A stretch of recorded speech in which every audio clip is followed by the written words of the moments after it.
Hello, everyone, and welcome back to Path to Recovery podcast. Episode 38 today is feeling a lack of self-worth. So first, welcome back to the Path to Recovery podcast. We love the fact that you're here trying to figure out just what it is that is required for self-healing and to bring ourselves out of our darkness, also called the dark night of the soul. This episode today digs into the concepts and powers behind our hidden feelings of lack of self-worth or worthlessness. It's an emotional doubt that just about every ugly thought or emotion or action is driven by in our lives. This may be the one thing that you need to work on within yourself in order to heal just about every other aspect of your life. Or at least it's absolutely the starting point to it all. Now, before we dig in, please like this, subscribe to my podcasts, favorite them, and by all means, share the episodes with anyone that you believe may need to hear it.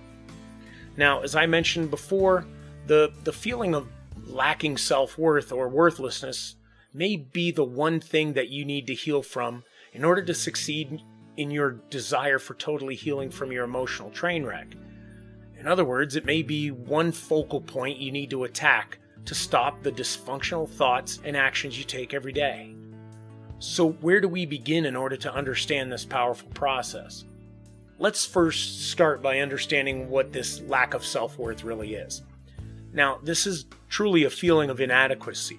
It's kind of like a belief that we are not enough of something. Not good enough, not strong enough, we're not smart enough, healthy enough, we're not tall enough, short enough, we're not beautiful, handsome, or sexy enough, we're not loved enough, or we're not loving enough, we're not athletic enough, maybe we're not spiritual enough, not deserving enough, or maybe not even funny enough. But you get the idea. So if we believe we aren't something enough, we are definitely feeling a lack of self-worth. Self-worth is kind of like the measuring stick that we use to see if we are truly worthy of something. You could almost say that we tend to believe that we are or are not deserving of something in our lives, and that we have absence of something outside of us to quantify that lack. Now, the key piece to this phrase that I just used is something outside of us. Now, we tend to place blame on things outside of us for causing our own issues, when in fact it was all created by a choice that we made in the past on our own.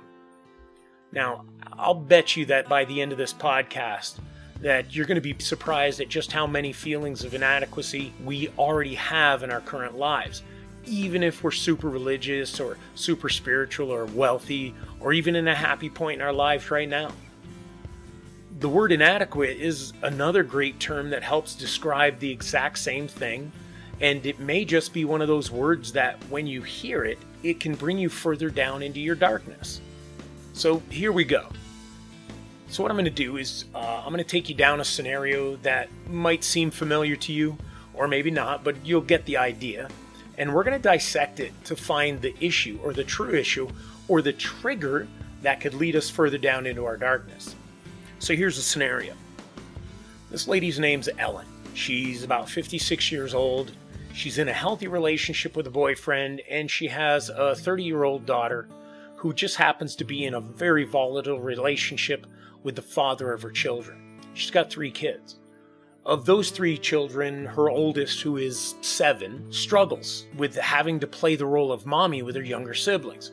She tends to play this role because her mom seems to be too busy to focus on her youngest daughter's behaviors or her new brother, and continuously asks her older daughter to watch her sister or her brother while she does other things.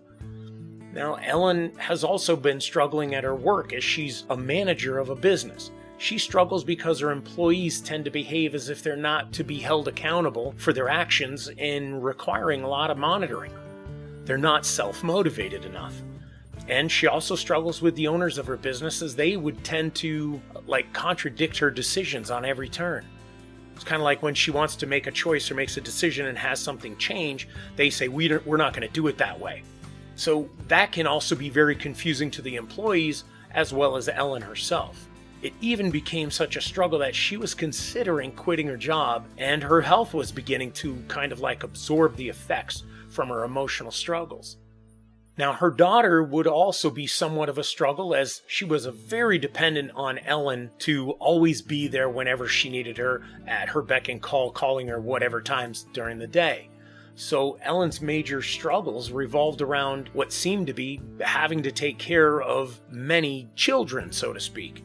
So in an effort for Ellen to heal, or to at least begin healing, she decided to use a method called the Pyramid of Healing. This was to try and help her dissect the issues revolving around her biggest pain points. In this case, it was the worthlessness, or the lack of self-worth. Ellen would confide in her boyfriend at times to discuss all the situations arising at her work and with her daughter and her granddaughters.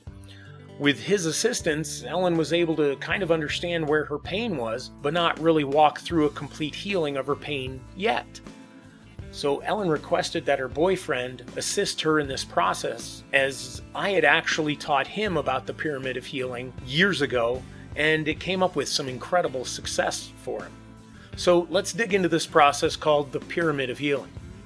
So this Pyramid of Healing essentially relates to a trigger to its source through dissecting the emotional connections associated with the trigger, and to find its emotional common denominator and to focus healing that one common thread. What I'm trying to say is, it may be in simpler terms, is that we're trying to find the true reason behind why we're having an emotional struggle. What is the truth behind the emotional struggle, and how far back in our life or do we have to dig in order to find that truth? So Ellen was basically guided to write down 3 names on a piece of paper, one above the other. So it's like vertically stacking 3 names. Those 3 names are hers, her daughter's, and her oldest granddaughter's. Her first task is to write down all the negative emotions or emotional struggles pertaining to her own name that she can come up with. So when she sees her name and she thinks about herself, what are those struggles emotionally that she's dealing with the most? And she needs to write them in a circle around her name. Okay, so it's going to be like you'll see a name written on a piece of paper, and all around it are these emotional words or phrases that she's struggling with. Now, her emotional words of choice just happen to be confused, belittled, not good enough, unqualified, indecisive, self-doubt, inadequate, and abandoned. Now, she has to repeat this same process using her daughter's name, and after that, she's going to use her granddaughter's name as well. She repeats the same process with all 3. The end result will look like 3 separate names surrounded by emotional struggles of each name. The next step for Ellen is to find the common emotional words that apply to all 3 individuals. In other words, when she's done making the circle of emotions around each person or each name, there's going to be a common thread among them all. There might be 1 or 2 or 3 words that apply to 2 out of the 3, or maybe all of them. And that's the goal, is to find the common thread. So when Ellen and her boyfriend reviewed the paper, they had to look at each emotional word or phrase and dissect them one by one to find out why she felt those emotional disconnects. Why did she feel confused when she's talking about herself? Why did she feel confused? Why was she feeling belittled? What was it that she was presenting her the belief that she was not good enough? Why did she think she was a poor manager? What made her indecisive? Where did the self-doubt come from? And what was it that made her believe she was inadequate? After they reviewed the answers to those questions, most of them were directed from her childhood and her belief in a lack of self-worth, that she wasn't worthy as a child, that through her childhood and adulthood that she would be constantly doubting her abilities and capabilities in many, many aspects of her life. Now, at first, this didn't make sense to Ellen, as she believed that she was more than worthy since she's a manager in a business, and she's a grandparent, so, everyone's alive, so it can't be that bad. But because they dissected each emotional struggle separately, each word, they dissected it to find out the cause, the root cause, she wasn't able to deny the results. Now, it came time to address the other 2 names on her paper. Her daughter's name would be next. surrounding her daughter's name were the following emotions or phrases: chaotic, inconsistent, abandoned, emotionally empty, worthless, not good enough, hiding behind a mask, inadequacy. Okay? These emotions were choices that Ellen made based on what she sees in her daughter that reflects Ellen. Not that things that she sees in her daughter that is a negative, but these are the things that she will recognize, that when she talks to her daughter or watches her daughter or listens to her, she can reflect on it and say, yes, I was that somewhere in my life. So together, the two of them repeated the same dissection process that Ellen accomplished for her own name, and to do it with her daughter's name. And as you can tell from the examples given, once again, the result was a feeling of being unworthy. You could see the repetitive words popping up. And then as she did the same process for her granddaughter's name, she found things like confused, wearing a mask, too young to be a parent, she's not being a child, she's missing out on her childhood, never enough, she's feeling unloved or abandoned. Once again, they reviewed the outcome. They reviewed each of these words or these phrases and came down to a childhood concept that are very common. And with no surprise, they found the similar words or phrases. They repeated this dissection process to find the ultimate common thread. So after looking at all three names and the words circled around it, they found the most intense emotions and circled those and separated them from the others. And it just so happens that all of those were the same. Now, I'm pretty sure right now, if you were to guess, that you'd probably be able to find the common emotional struggle that surrounded all of the names. And through the dissection process, it became the unworthiness, her believing that she was unworthy. Now, I know it may not seem like the term unworthy is the common denominator if they all didn't have the term unworthy written around their names. But because of the dissection, the answer behind that is simple. They dissected each of the words or phrases for each name until they found its common effect, which just so happens to have been a childhood struggle that Ellen had with her own mother. Through Ellen's childhood, the most common thread of emotional distress revolved around her feeling abandoned and unloved by her parents. However, when Ellen and her boyfriend decided to dig deeper into the abandonment issue, they found the deeper emotional struggle was her believing she was unworthy of being loved by her parents as a child, and also well into her adult life, until she finally decided to no longer care about it. Unfortunately, she didn't heal from it. She basically just tried to ignore it and hope it wouldn't come back again. That seems to be something that we all tend to do over our lifetimes.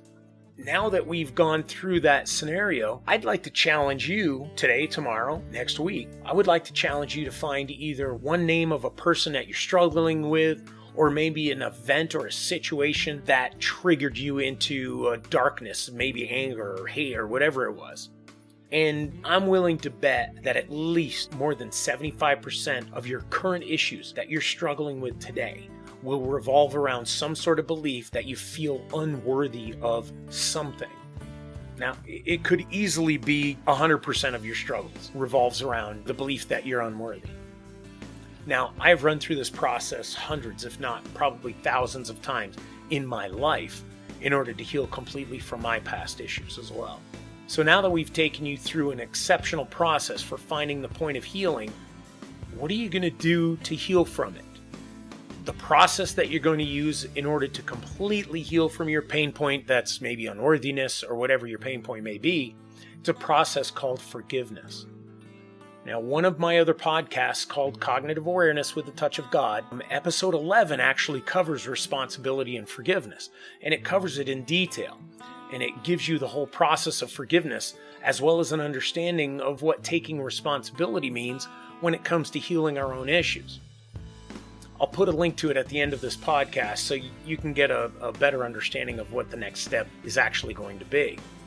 But to keep it simplified in this episode, true forgiveness will mean that after we're done forgiving, the emotional issue or the triggers associated with that issue are no longer going to be able to affect you as they have in the past. That means you're going to fully commit to ending the issue having any effects on you, and to assure yourself that you'll never become affected if a similar issue arises in your future. Now, If you don't take the forgiveness process seriously and proceed with heartfelt intentions, it'll never hold the same power as true forgiveness, and those old issues may rise up again to consume you as they have in the past. And that is precisely why you experience the darkness when someone or something drums up the old emotional struggles. If we don't truly heal from those past events, we're surely going to repeat them, and quite possibly more aggressively each time. If you tried this pyramid of healing process, you'll be able to see the truth behind what I've just said, and you'll recognize your need to complete the healing process. It's all about first finding the problem through the pyramid of healing, dissecting the problems that you have all the way down to its earliest stages, which 90% or 95% is going to revolve around something in your childhood. Some sort of trauma that you experienced then has been held on to today, and you haven't completely healed from it. And then, of course, the process of forgiveness. Go listen to my episode 11 from the Cognitive Awareness podcast. Listen to what it takes to do true forgiveness. And then be able to take your emotional issues, these pain points, and be able to throw them in through the forgiveness process so that you can complete the healing of it. Okay? Thank you again for listening into today's episode. As always, I greatly appreciate your time and your willingness to take time in an effort to heal. We are never alone in our journey through healing, and there's always an avenue that's available to you at any time, any day. Stay happy and healthy, and always keep in mind that I love you and I am always here for you. God bless you all, and have yourselves a marvelous day.